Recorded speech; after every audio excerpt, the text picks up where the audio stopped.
Olá, boa tarde a todos. Sejam bem-vindos a mais um Diálogos Educação em Foco. Hoje, com uma temática Política Nacional de Educação Especial, equitativa, inclusiva e com aprendizado ao longo da vida. Esse diálogo, como de praxe, ele é desenvolvido aí pela professora Regina Schuldo, pela professora Jane Haddad, e a gente tem hoje como convidado especial Sebastião Mendes de Oliveira.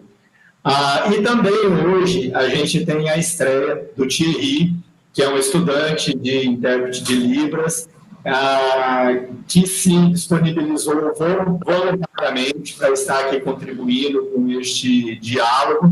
Então, a quem a gente já agradece, Thierry, muito obrigado pela sua disponibilidade e por proporcionar isso aos ouvintes aqui do canal. Claro, obrigado ao Sebastião também pelo convite, por estar trazendo toda a contribuição no assunto, e às professoras Jane e Regina.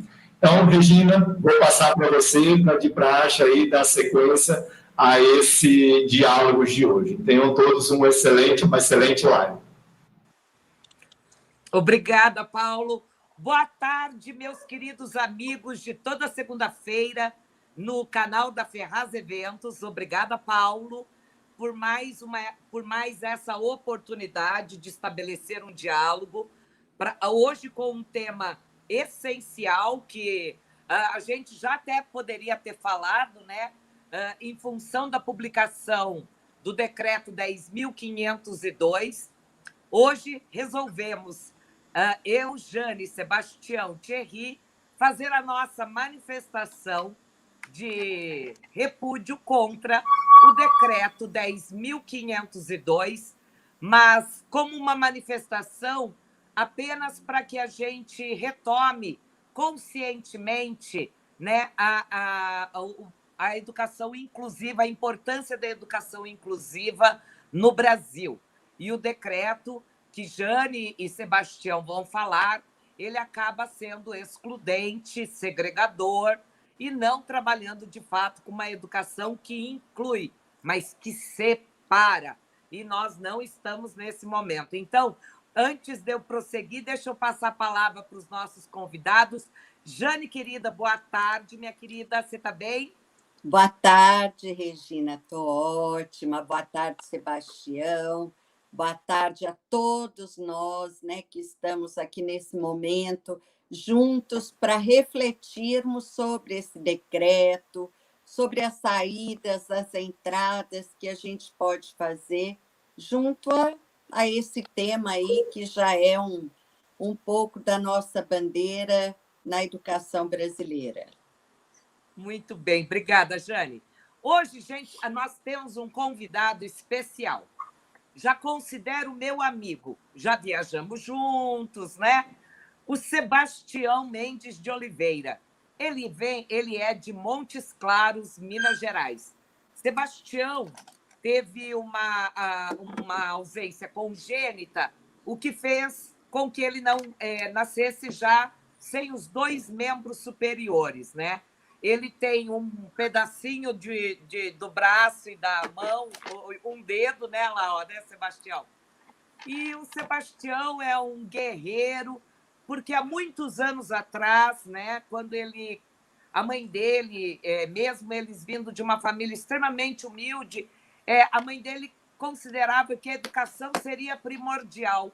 E eles tiveram que lutar muito, inclusive fazendo manifestações na frente da casa do governador para que conseguisse uma vaga, para que ele pudesse se matricular no ensino fundamental. A vontade dele de estudar era muito grande. Então, se nós tínhamos um problema há 30 anos atrás, né, de exclusão e as pessoas com dificuldade de aceitar um aluno da educação especial no ensino regular, um aluno com deficiência, desculpa, no ensino regular, nós avançamos tanto no Brasil e hoje nós estamos aqui falando desse decreto, falaremos desse decreto, mas deixa eu apresentar o Sebastião. Sebastião lutou muito para estudar. ele não tinha escola lá na proximidade, ele tinha que pegar ônibus, né? Com toda a dificuldade que ele tinha para poder frequentar a escola. Então, isso levou a uma luta muito grande do Sebastião, e hoje ele é graduado em Direito pela Universidade Estadual de Montes Claros. Ele cursou a disciplina isolada de Processo Socioeconômico no mestrado em Desenvolvimento Social pela mesma instituição. É pós-graduado em Psicopedagogia, Docência do Ensino Superior e Gestão de Meio Ambiente e Saúde Pública pelo Instituto Superior em Educação de Ibiturana. Também é pós-graduado em Direito Empresarial pela Unimontes. Sebastião prestou muitos concursos públicos, né? Em todos ele passou com honraria, e hoje ele é delegado estadual na primeira Conferência Estadual dos Direitos da Pessoa com Deficiência em Belo Horizonte, é delegado nacional, representante da região norte de Minas Gerais, na Conferência Nacional dos Direitos da Pessoa com Deficiência em Brasília. É presidente da Comissão do Direito da Pessoa com Necessidade Especial da Ordem dos Advogados do Brasil, subseção de Montes Claros, da OAB de Minas Gerais. Hoje, Sebastião Mendes de Oliveira é professor de Educação Inclusiva, trabalha com a legislação ambiental, processo decisório, direito empresarial, trabalha direito administrativo e direito do trabalho na Faculdade Minas. Sebastião é palestrante, hoje muito conhecido, em defesa da educação inclusiva, e ele sabe todos os percalços que ele passou como estudante e agora atua na área do direito, defendendo políticas públicas nacionais para que todas as pessoas, sejam com altas habilidades ou com deficiência, tenham direito de conviver, né? Quero hoje, então, cumprimentar Sebastião. Seja bem-vindo, meu querido amigo. Boa tarde, Regina.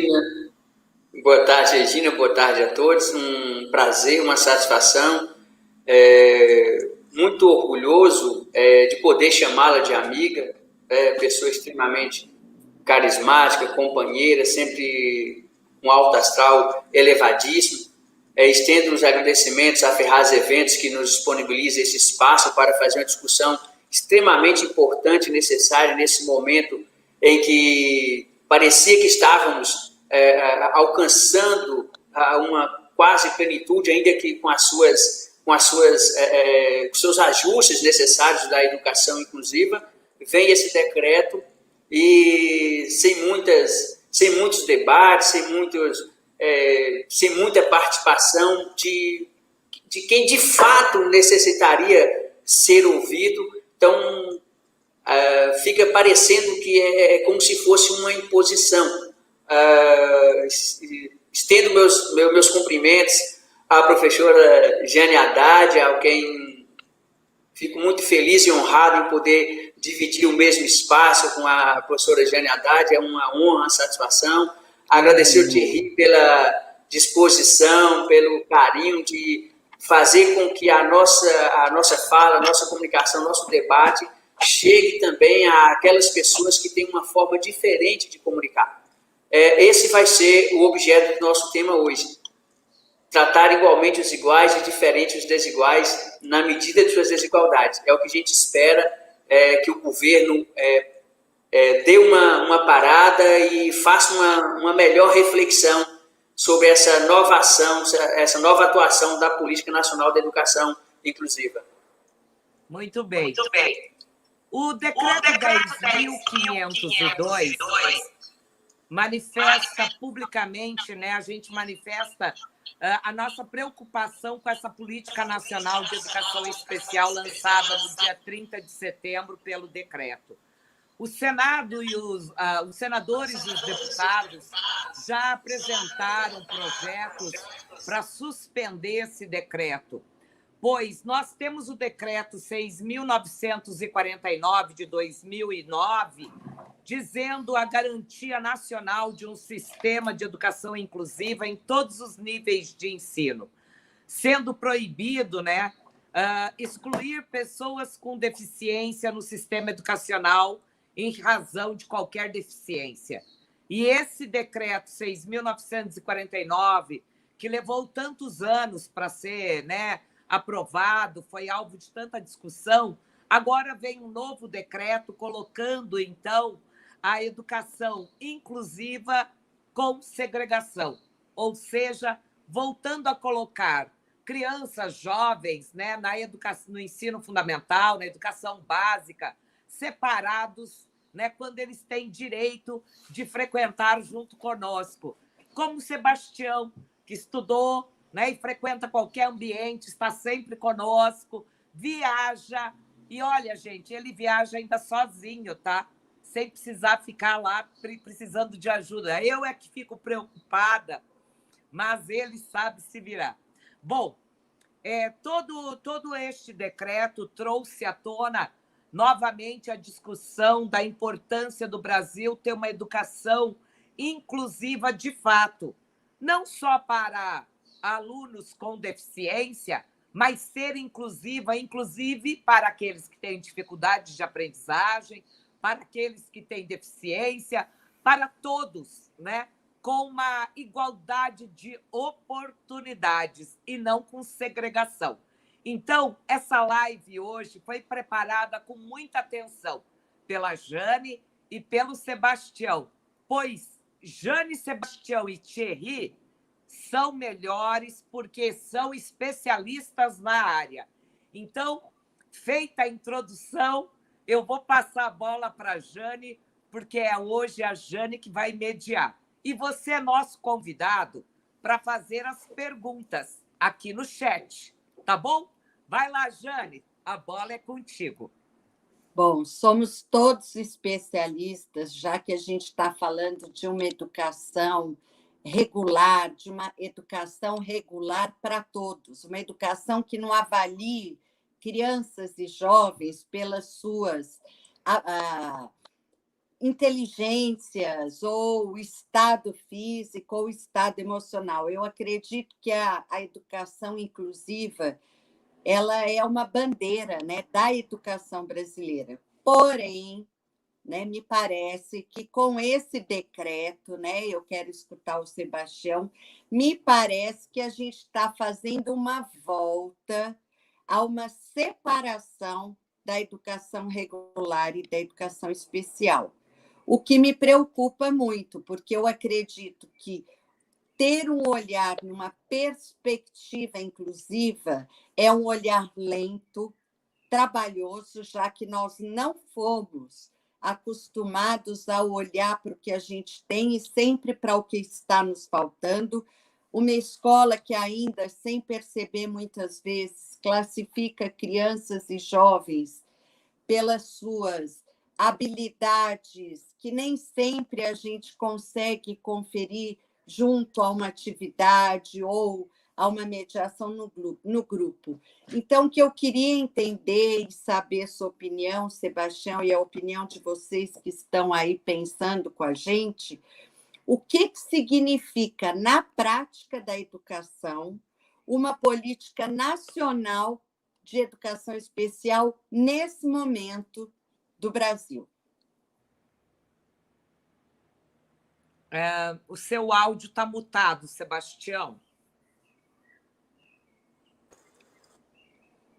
É interessante esse posicionamento, e só para que a gente possa contextualizar, para que os nossos acompanhantes tenham uma noção do que está acontecendo, como é isso. E como que se pretende ser essa nova política.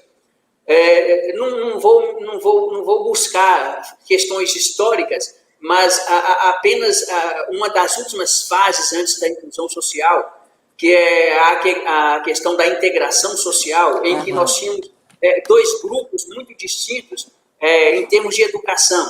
Nós tínhamos, então, o atendimento às pessoas com deficiência, o atendimento com as pessoas com necessidades especiais. De um outro lado, nós tínhamos, então, a educação regular. Aí havia essa divisão, a educação especial e a educação regular. A grande discussão era, a educação ela não é única, por que separar, por que dividir a educação? Então, houve essa busca para que pudéssemos fazer com que a educação, de fato, fosse única e nós tivéssemos a oportunidade de conviver com as diferenças. Isso iria facilitar muito o estar das pessoas com necessidade especial no meio social. Foi então que surgiu a tão chamada educação inclusiva, que é a inclusão social via a porta da educação, e houve essa unificação, onde que as pessoas com deficiência, as pessoas que não portam deficiência, frequentassem o mesmo ambiente.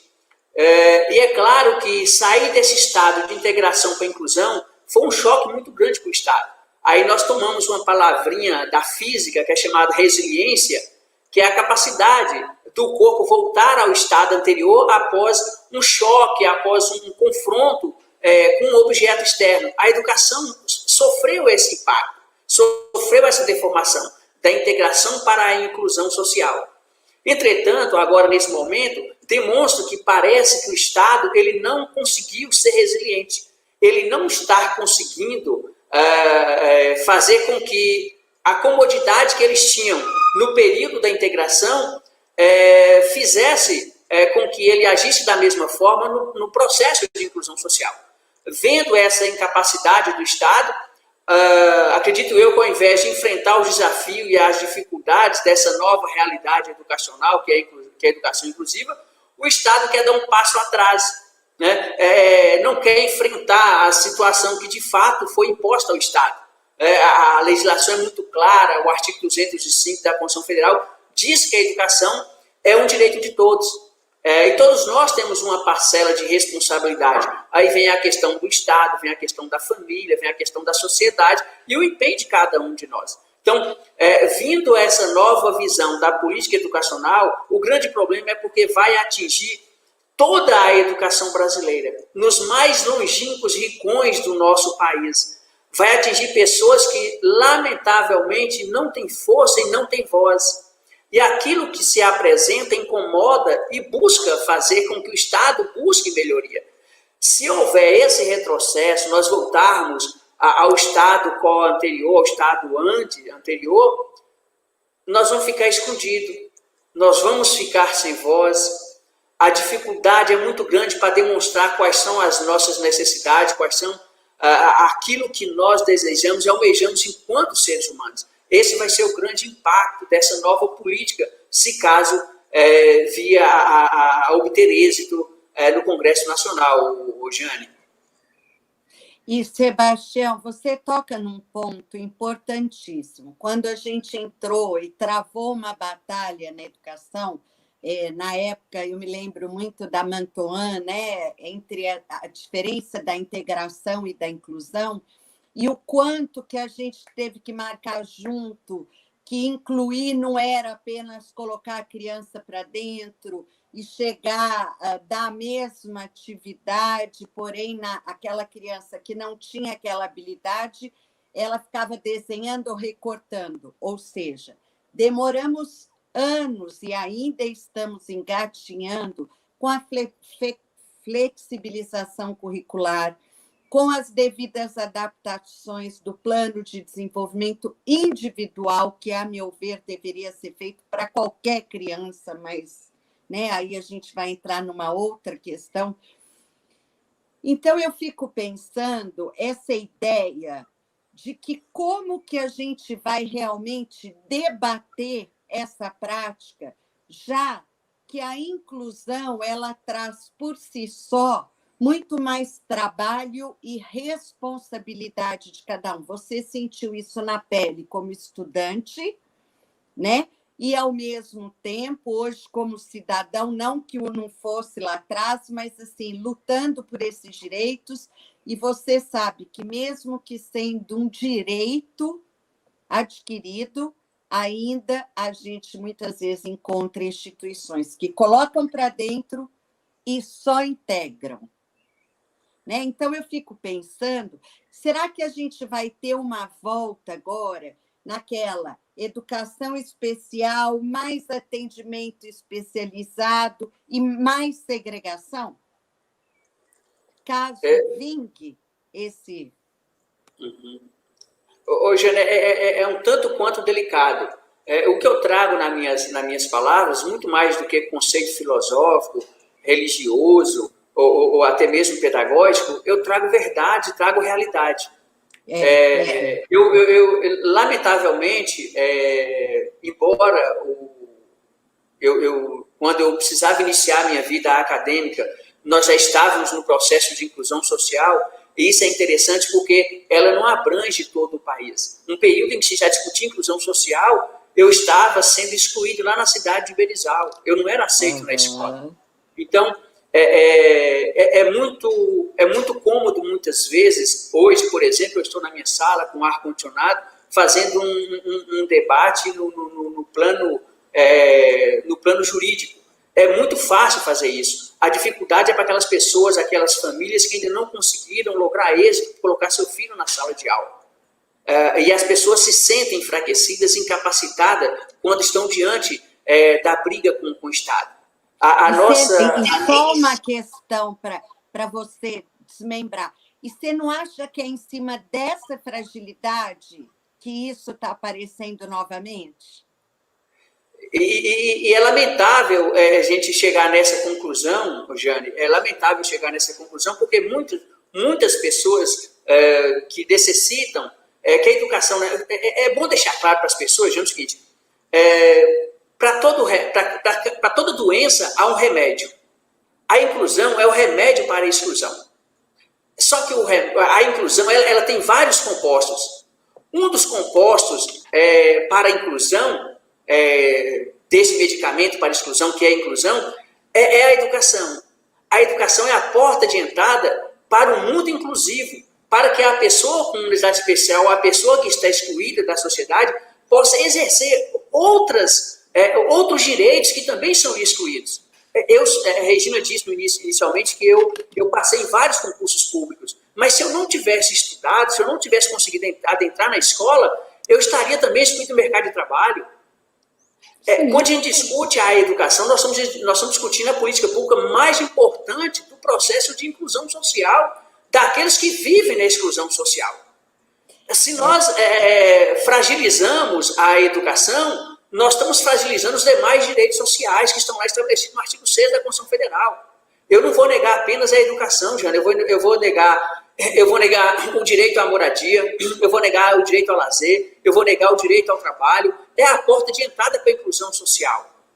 Por isso, a nossa preocupação, e quando eu digo que trago verdade, é porque eu sofri isso na pele. Lógico.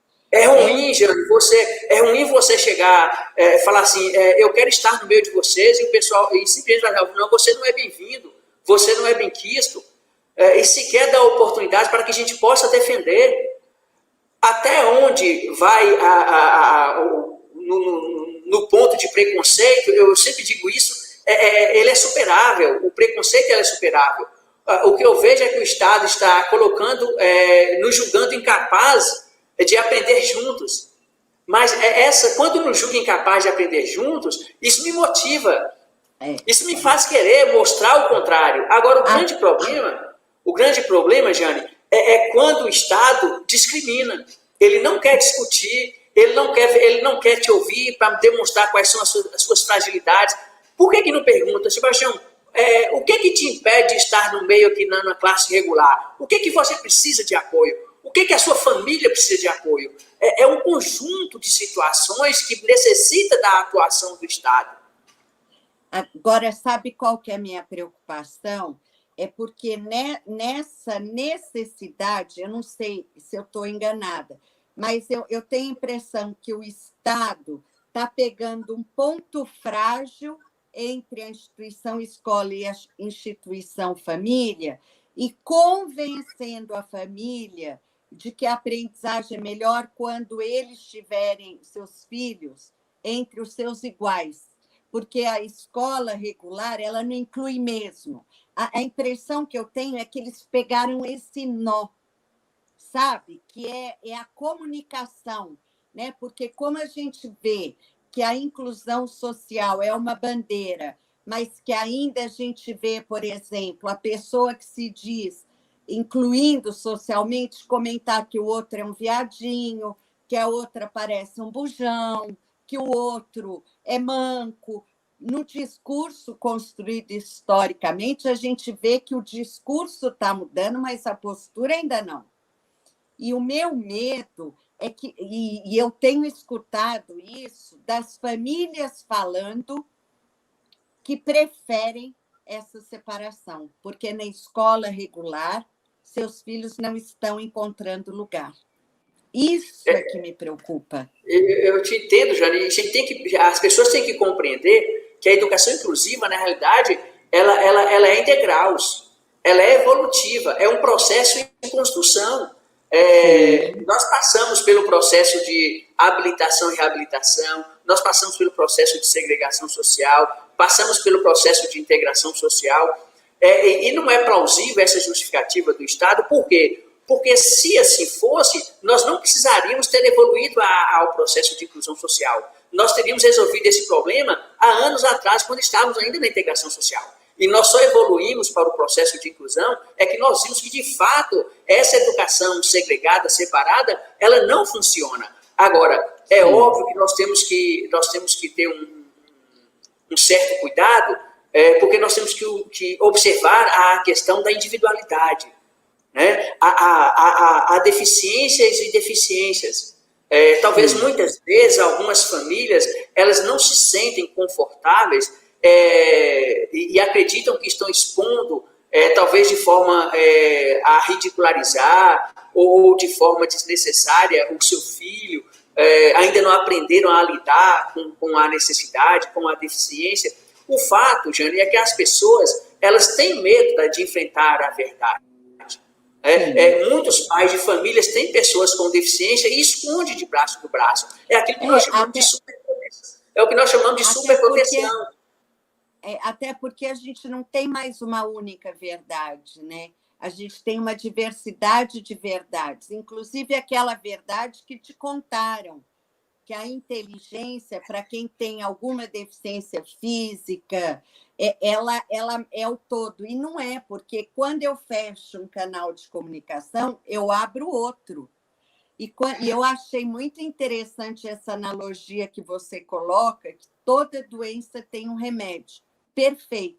Agora, a gente sabe também que a eficácia do remédio está na dose, né? Porque senão mata, né? Vira veneno. E eu acho que a educação inclusiva é isso. Ela é o meio do caminho, né? Que a gente vai demorar séculos ainda para poder olhar os diferentes como iguais em termos de equidade, oportunidades.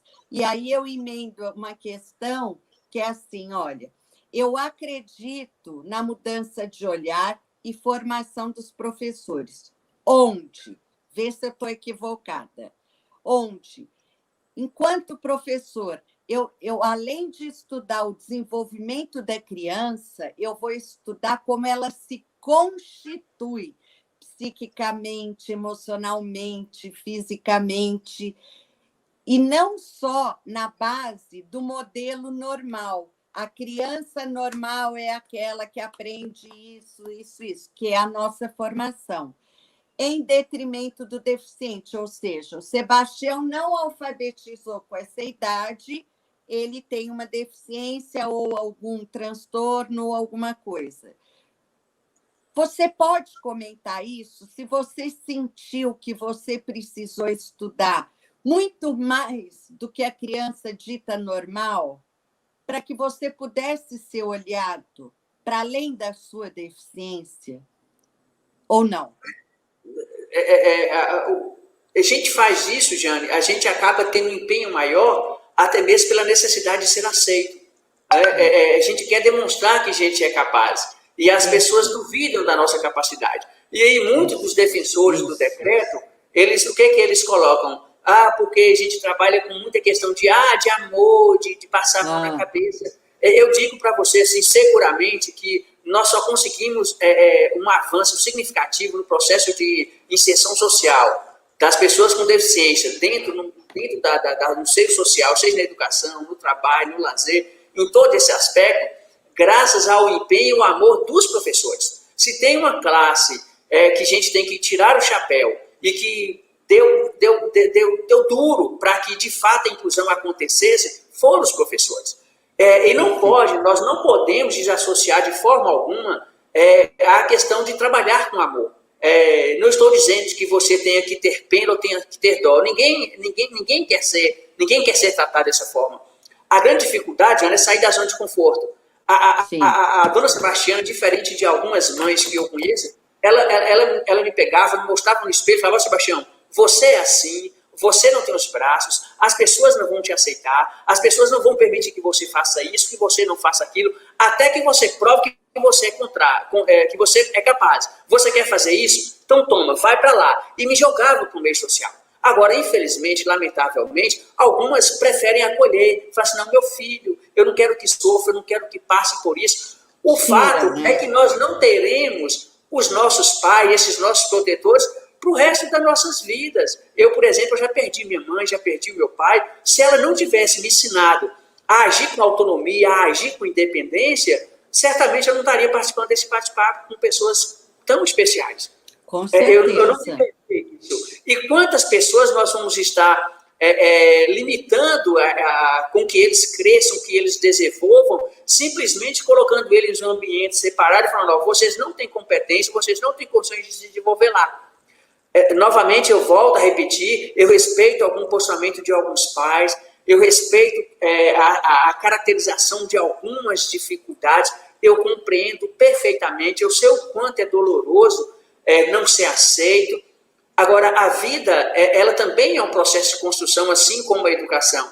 E nós precisamos nos machucar, precisamos nos ferir. E temos que ter essa capacidade, como eu disse, de ser resiliente, de assimilar o golpe. Bateu, segurei, machucou, voltei. Mas voltei permanecendo onde eu gostaria de estar. E não recluso, não recuado, lá no ambiente. Escondido, né? Escondido, e aí eu não vou ser visto.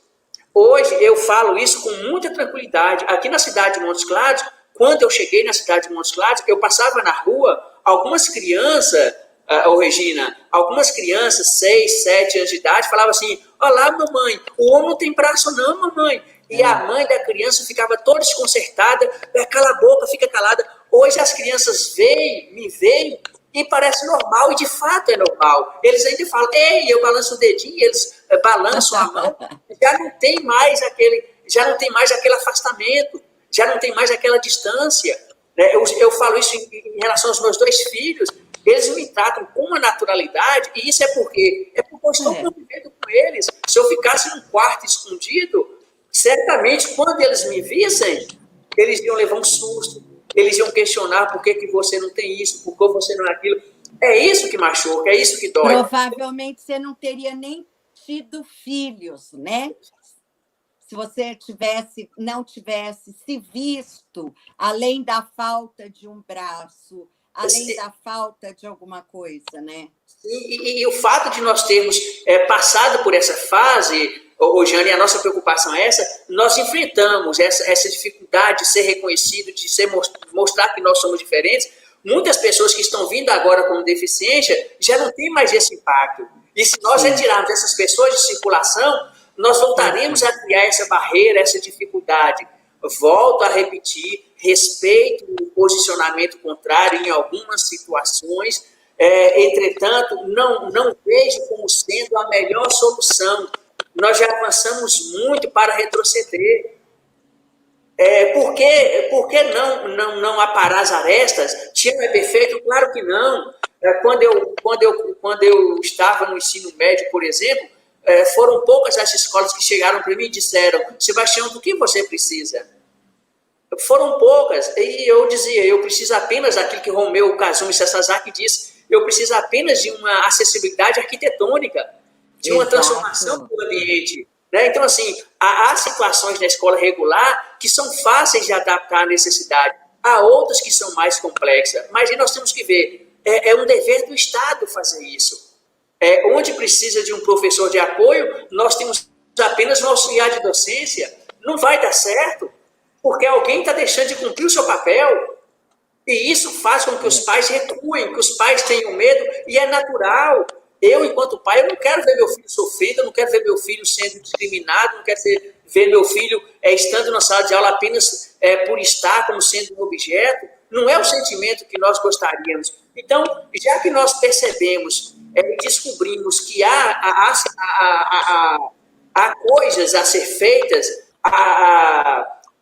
tem que fazer algumas alterações, então vamos fazer as alterações, vamos enfrentar de frente o que de fato precisa ser modificado, alterado, para que dê condições a essas pessoas e não retroceder, não fugir da luta. A dor vai ser maior.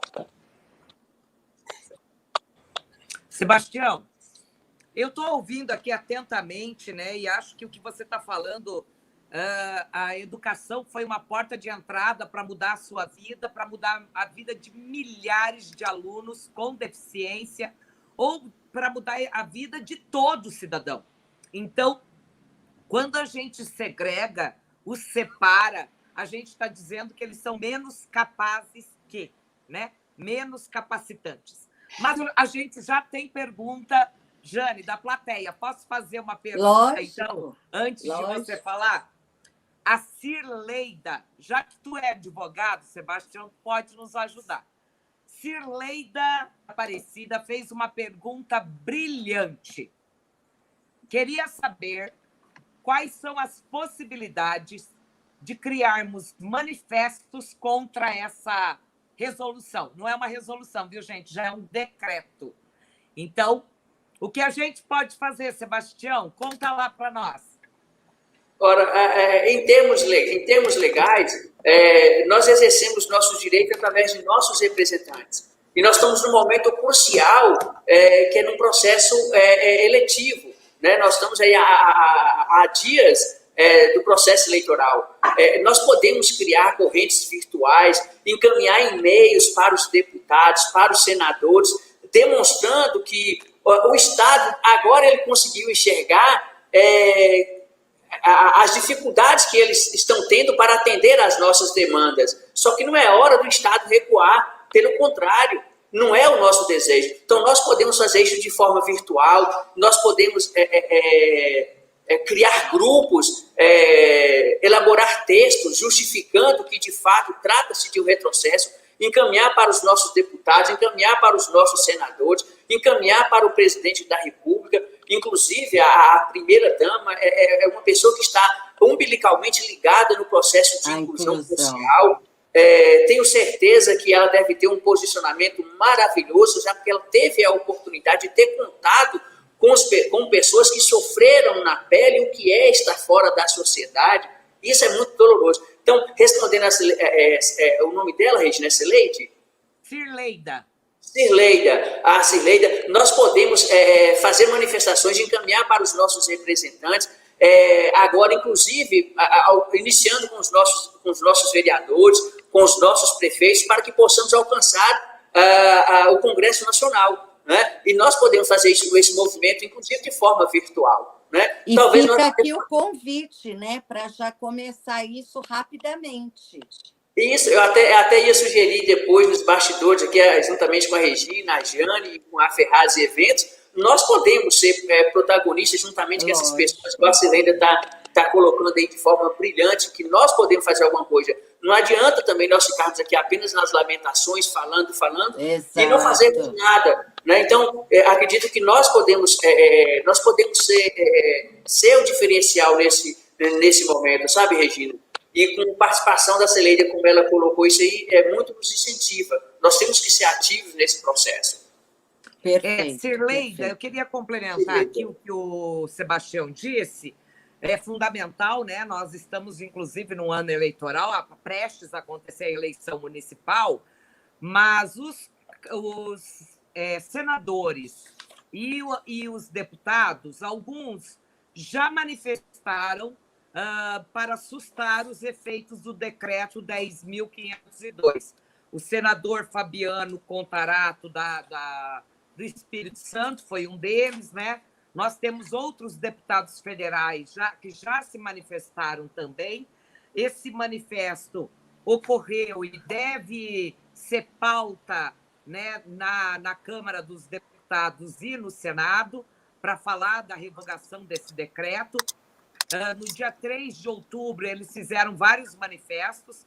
Hoje, nós estamos no dia 26 de outubro, ainda não houve nenhuma medida decisória quanto à suspensão desse decreto.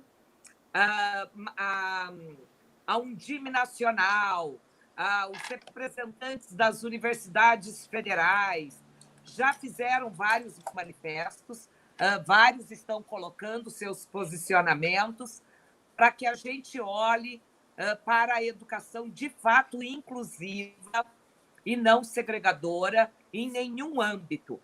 Mesmo o Brasil tendo o decreto, né, 6.949 de 2009, nós lutamos muito ainda para ter uma educação inclusiva, como o Sebastião falou, né?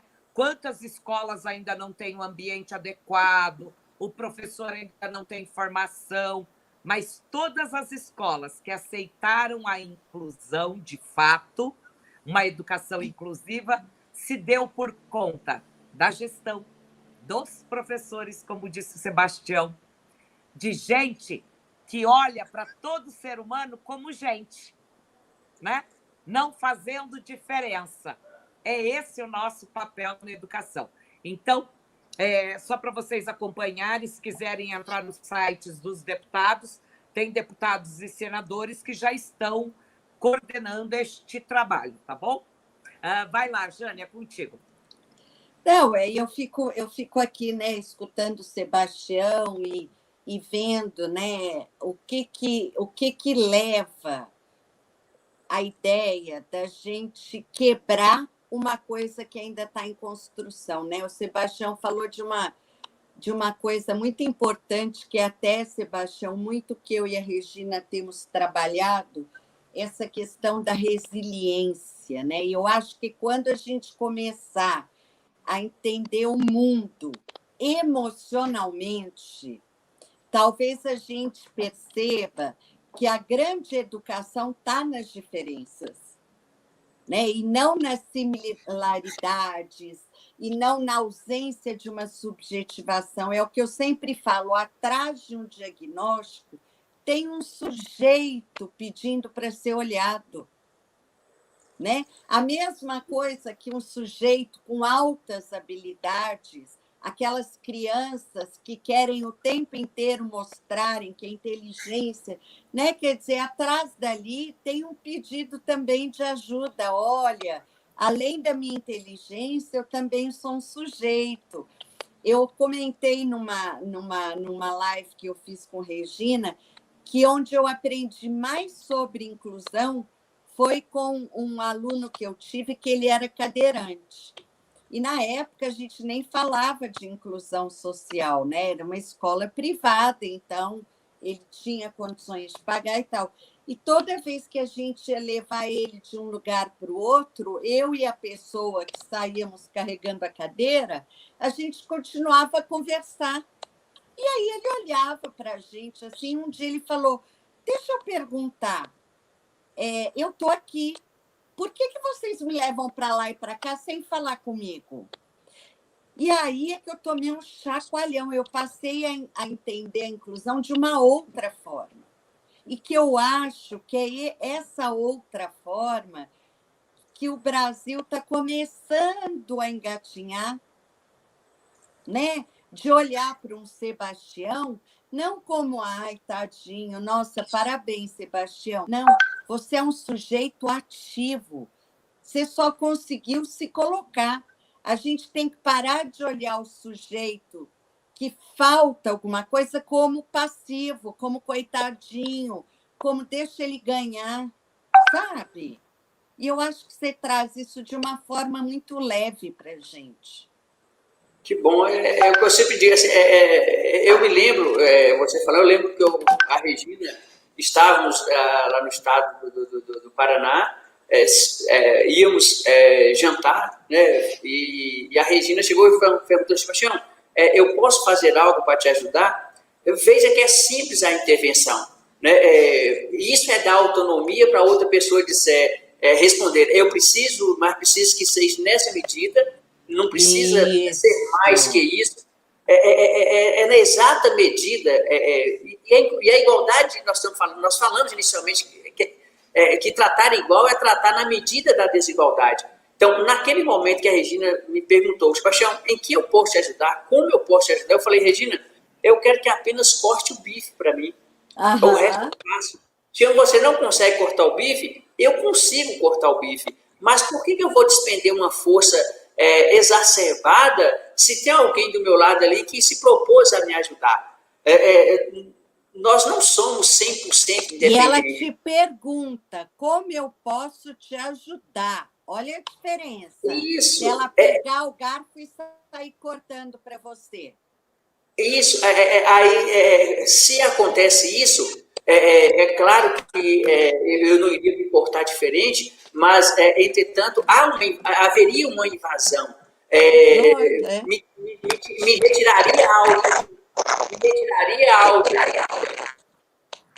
Me retiraria a autonomia de dizer até que ponto que eu necessidade. E é isso que os professores vêm fazendo ao longo do tempo, foi ganhando experiência. Lamentavelmente ou não, por exemplo, eu fui um cobaia da minha primeira professora. Ela também nunca tinha lido nada sobre inclusão social, mas ela resolveu aceitar o desafio, resolveu acatar. Foi o que todos os professores do Brasil fizeram. Resolveram acatar o desafio, resolveram abraçar a causa. Então, nós, pessoas com deficiência, nós devemos muito aos professores a fase da inclusão social que nós nos encontramos. Eles resolveram abraçar a causa. Uma vez abraçada a causa, permitiu que fossem trocadas experiência. Hoje já não é tão difícil, não é tão árduo para os professores compreenderem essa forma de atuar dentro da sala de aula com uma pessoa especial, com uma pessoa com necessidade especial. Os desafios existem, talvez muito mais por falta de uma participação ativa do Estado, do próprio Estado, do que habilidades, capacidade e competência dos professores. Eu vejo alguns defensores do decreto alegando que os professores não estão preparados. Espera ainda, e onde estão aqueles preparados, então, que vão nos acolher na educação especial? Por que não traga essas pessoas para cá, já que nós temos essas pessoas capacitadas? Então, eu vejo que nós podemos resolver o problema e não tirar e colocar o problema na pessoa com deficiência. Uma vez que eu tiro a pessoa com deficiência, eu estou colocando que ele é o problema. Ora, já que é um direito meu estar aqui, e é um direito meu reivindicar condições para que eu esteja aqui, e esse professor que é capacitado, ele não está na escola regular, está na especial, que sejam bem-vindos também os professores da escola especial, da educação especial, vou recebê-los com o maior prazer do mundo, sejam colaboradores, venham aqui, sentem do nosso lado, nos auxilie, nos ajude. É isso que nós, pessoas com deficiência, estamos pedindo. É ajuda, é auxílio. Volto a repetir, respeito o posicionamento contrário, principalmente dos familiares, muito embora tem que ter muito cuidado com aquilo que nós chamamos de superproteção. Você pode abraçar, acolher, proteger seu filho de toda tempestade, mas pode ser que você não esteja na próxima tempestade e ele não vai saber abrir o guarda-chuva sozinho. Esse é o grande problema. Agora, sabe, Sebastião, tem uma questão que é fundamental quando você diz, né? Aqueles que são defensores desse decreto, ao dizer que os professores não estão preparados, imagine, então, como é que nós vamos tirar essas pessoas agora, que já estavam incluídas, né, e começar a separar por todas as deficiências? Ora, bolas, como diz a Jane, todo mundo tem uma certa deficiência, e aquele que tem dificuldade, dislalia, dislexia, agora casos de autismo que a gente tem aumentado muito, a gente então vai separar todos e nós não vamos aprender a conviver com o diferente? Então, quer dizer que esse país vai atestar ainda fazer segregação, inclusive, daí não só da deficiência, mas do racismo também, né? Então, será que agora a sociedade toda tem que olhar para o outro com diferença, quando a gente quer justamente que todos tenham a mesma igualdade de oportunidade? A diferença, como diz Platão, alguns vão caminhar mais devagar para conquistar as coisas. Outros vão caminhar a passos mais largos, mas não importa qual é a velocidade do seu passo. O que importa é não desencorajar ninguém da tarefa de aprender. Né, Sebastião? Regina, e eu me sinto, eu fico triste em ouvir. Por quê? Porque são falas direcionadas aos meus semelhantes. E eu senti na pele o que é não ser aceito. Como você bem disse, né, alguns andam mais depressa, outros andam mais devagar. Aí eles justificam, mas tem aqueles que não vão andar, Sebastião. Aqueles que não vão andar nem na escola regular, nem na educação regular, nem na educação especial. E na educação regular, nós vamos ao menos possibilitar a sociabilização dessa pessoa, vem mostrar ao mundo que veja o quão significante que nós somos, e muitas vezes despertar até mesmo na outra pessoa, no outro ser humano, despertar o interesse de servir de alguma forma, de ajudar de alguma forma. Como eu disse, nós não estamos restritos apenas aos cuidados da família. Eu, a todo momento que eu vou no supermercado, que eu vou em uma agência bancária, que eu vou desempenhar meu trabalho no fórum, a todo momento eu preciso da ajuda de uma pessoa. É para folhear um processo, é para colocar o cartão na máquina, é para retirar o dinheiro, para entrar no carro, embora eu dirija, mas eu preciso colocar alguma coisa no carro, é a ajuda de um terceiro que chega e fala, você quer que eu te ajude? Não é meu pai, não é minha mãe, não são meus irmãos, são pessoas que começaram a entender que pode estender a mão ao outro. Por isso que eu digo a alguns pais que têm receio de colocar seu filho na escola regular por medo de sofrer, saiba que você está apenas retardando um momento em que ele vai ter que passar por essa situação e talvez vai ser muito mais drástico.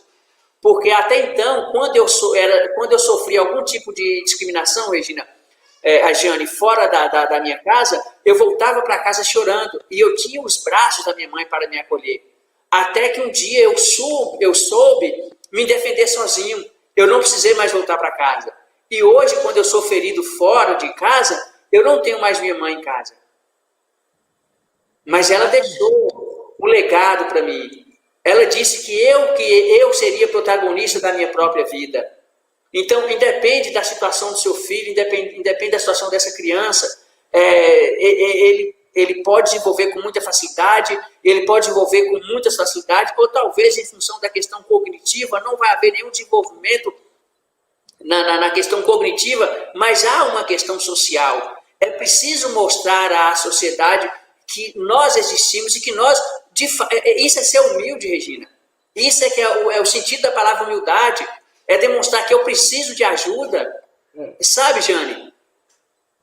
E sair também, Sebastião, de um lugar de vitimização, que é o que a sua mãe fez com você. Você não é vítima da situação, você é agente. Então, faça o que você tem que fazer. Porque o que eu acredito, sabe, Sebastião, a gente tem comentado muito isso, que as pessoas também acabam se aconchegando nas suas deficiências. Sim, eu falo assim, eu conheço outras pessoas que também não têm os membros superiores.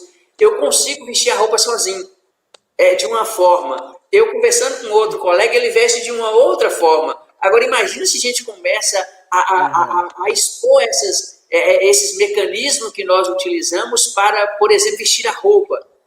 Imagina a minha professora Irene, foi a primeira que me alfabetizou. Imagina a professora Irene conversando com a professora Cássia, que eu vi muitas vezes, conversando com a professora Rosana, que eu vi muitas vezes. Você vai receber um aluno aí, ele se chama Tiãozinho. Ele é uma gracinha de pessoa, ele é assim, assado. Se você vê ele correndo, não precisa se preocupar. Se ele cair, a mãe dele falou que não tem importância se ele cair. Então, veja que o conhecimento, ele é repassado. Se a professora Irene não tivesse convivido comigo, ela não saberia dar essas instruções. É isso que nós mais vamos perder, se caso fosse conseguir lograr êxito a aprovação desse novo plano. Nós vamos perder isso. Não vitimizar, perceber, Regina, que seja a pessoa com deficiência ou aquele que acha que não tem, ou talvez não tenha nenhuma deficiência, não ter deficiência não quer dizer que você não tem dificuldade. Nós vemos muitas pessoas depressivas, principalmente nós vivemos hoje, as pessoas são muito imediatistas. Eu ligo aqui o telefone, eu peço uma pizza, eu ligo aqui, eu estou aí em São Paulo, eu estou no Rio Grande do Sul, eu estou em qualquer lugar, em um clique, e as coisas não são assim. Então, muitas pessoas que não têm deficiência física demonstram que têm necessidades especiais, e são essas pessoas também que requerem o cuidado na educação. E hoje, né, Sebastião, com todo o aprendizado que a gente tem dos avanços da própria teoria da educação, Vygotsky, que a gente utiliza tanto como fundamentação no discurso, né, que está lá no PPP, enfim, Vygotsky já dizia, o ser humano aprende na interação com o outro. E o que a escola quer fazer é que um interaja só com aquele pequeno grupo. Então, o aprendizado será limitado, gente, porque a gente aprende com o outro mais experiente que a gente, como você está falando, né? E isso é educação inclusiva. Gente, eu quero contar para o Sebastião, nesse dia do jantar, que nós fomos todos juntos jantar, e eu só cortei o bife para ele. Sebastião escreve, come, tudo utilizando os pés. Olha lá o pé dele, lá, ó. Mostra de novo aí, Sebastião. Aí, então, a dona do restaurante, né? Nós falamos para a dona do restaurante, não há problema o Sebastião colocar o pé na mesa, né? Porque na nossa cultura, colocar o pé na mesa seria malcriação. No caso do Sebastião e para todos nós, tranquilo. Ela falou, ele pode fazer o que ele quiser, desde que ele se sinta à vontade aqui em nosso restaurante e saboreie nossa comida, né? Que a dona do restaurante disse. Então, Sebastião, quando a gente fala, né, de incluir, é uma escola que olhe para cada limitação. Aliás, todos nós temos nossas limitações, né? Nossos problemas.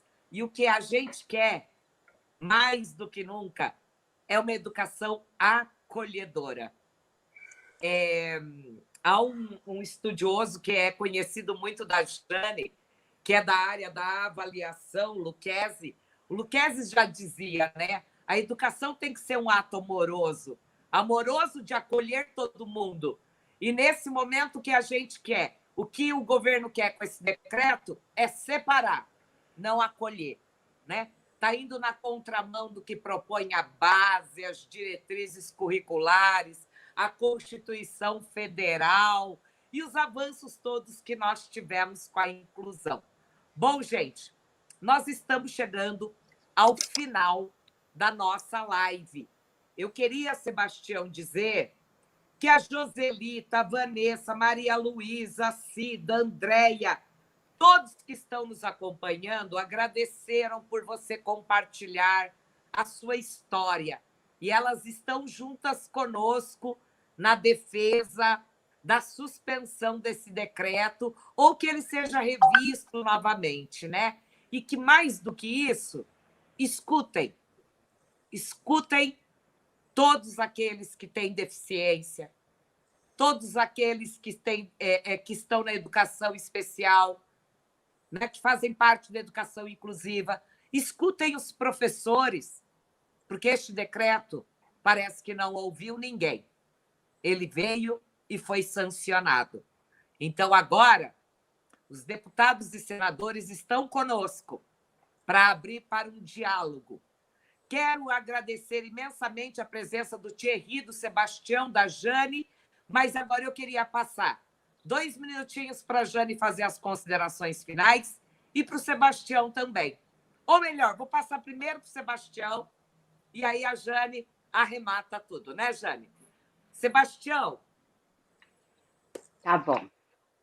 Dizer que estou extremamente feliz com o debate, agradecer o carinho das pessoas que nos acompanham, mas eu não poderia deixar de deixar como mensagem um agradecimento a todos os professores do nosso Brasil, desde as grandes capitais aos lugares, os rincões do Vale do Jequitinhonha, o carinho que os professores sempre tiveram para com as pessoas com necessidades especiais. Sei que muitas vezes a maioria dos professores se sentem desvalorizados. Nunca disse que era fácil trabalhar com pessoas com necessidades especiais. Não é. Nós damos mais trabalho, nós damos muito mais trabalho que qualquer uma outra criança. Eu tenho essa certeza. E eu gostaria de aproveitar a oportunidade para agradecer às professoras que sempre estiveram de braços dados com a educação inclusiva.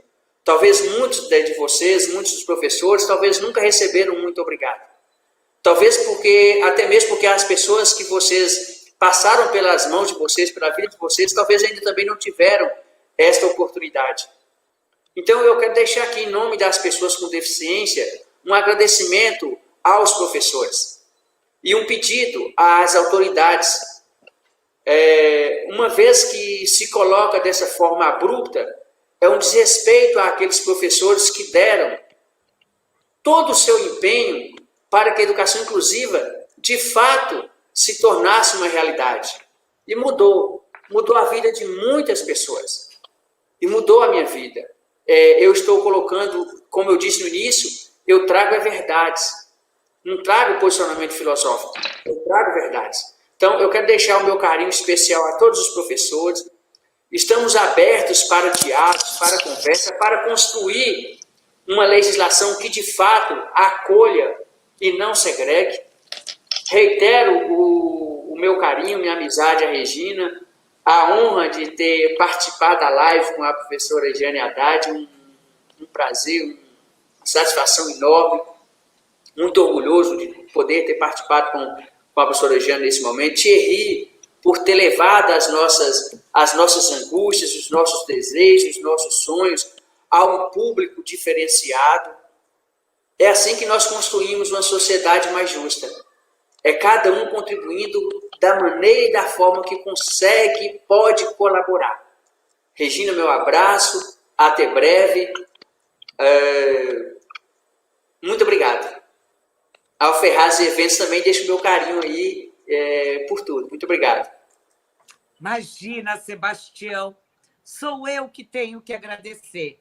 Toda vez que eu estou contigo, seja lá em BH ou aqui no Paraná, para mim é uma honra, uma glória.